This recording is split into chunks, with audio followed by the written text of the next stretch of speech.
Assalamu alaikum wa rahmatullahi wa barakatuh. Ukuthula kube nani nonke nezibusiso nomusa ka-Allah umdala wey'nsuku umvelinqangi. Ungikhona kube nani. Ake ngilungise le ndaba le yobusulumane njengoba sibizwa njengamasulumane. Abantu abaningi abazi ukuthi kungani sibizwa ngamasulumane. Kahle kahle siyathula nje.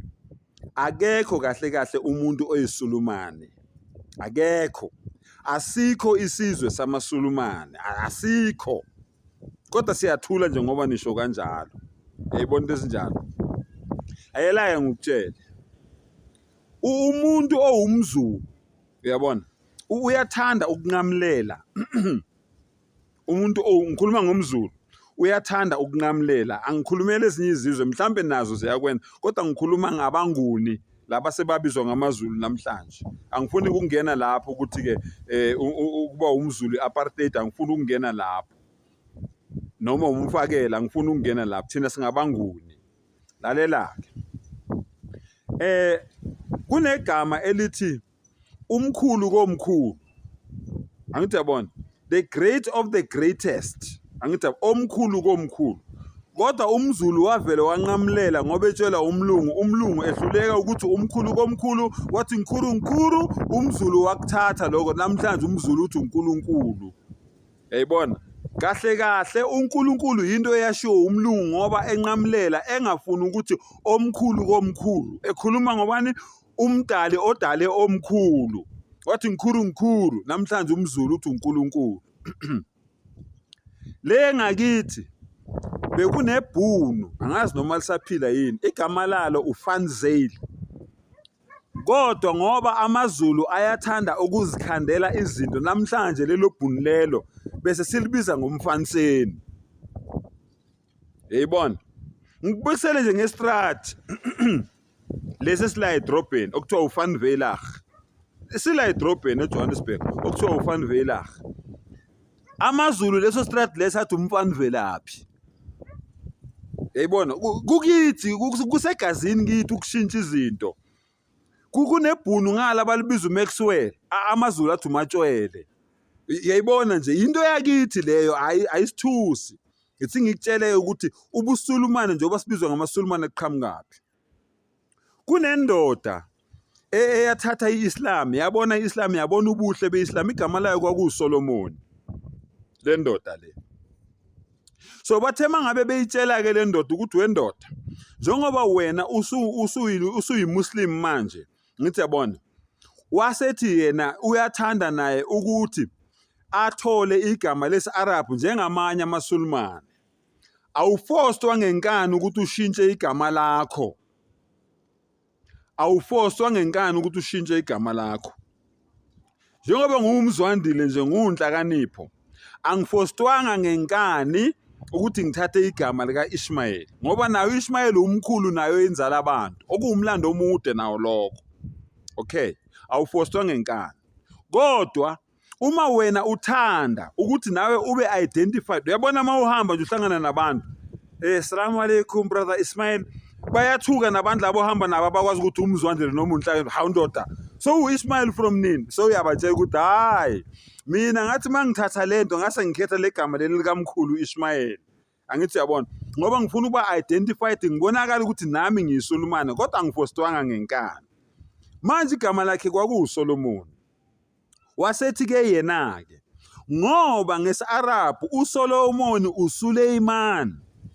Okay igama lakhe alishintshi kusese uSolomon kodwa manje isi-Arab lithi ubani uSuleiman. Wathatha lelo gama lelo waba ubani waba uSuleiman. Waqala ke manje wenza njengami wapreacha iIslam wavula abantu ingqondo wavula abantu amehlo ebabonisa ngale nkolo yeIslam. Waqala manje wathola abantu abamlandelayo abalibonayo iqiniso njengoba naye elibonile.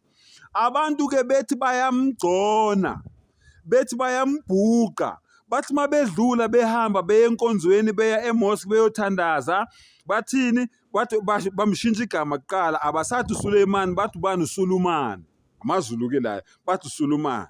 Manje mayeqhamuka ehamba nalabantu laba beye emasjidi bathi nanka ini amasulumane ngoba abantu abalandela bani uSuleiman abaya naye emosque.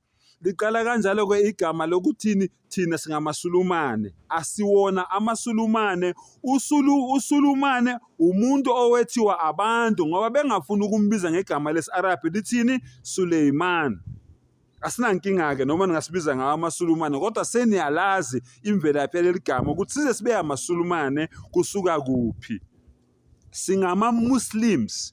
I-Muslims yiloyo muntu loyo ozehlisayo, ozinikelayo, ozithobayo, owesaba umdali njengoba kushiwo kuthiwa ukuhlakanipha kokuqala ukumesaba uNkulunkulu.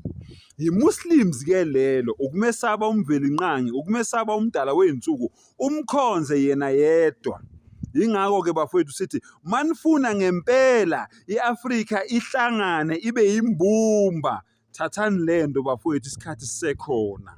Wonke umuntu makavume ukuthi la ilaha illallah akekho onelungelo lokukhonzwa ngaphandle kuka-Allah. Uvume futhi ukuthi uMuhammad ukuthula kube naye uyisithunywa sakhe sokugcina kuhidehide nochungechunge ley'thunywa ayithumela emhlabeni ukuthi zizotshela mina nawe ngeqiniso esifihlelwe lona. Asibaphiki abanye abaprofethi kodwa sithi uMuhammad ukuthula kube naye uyisithunywa sokugcina noyisivalo sabaprofethi. Emva kwakhe akasekho omunye umprofethi ozoqhamuka. Umprofethi ozoqhamuka emva kaMuhammad umprofethi wamanga, akusho mina kusho yena.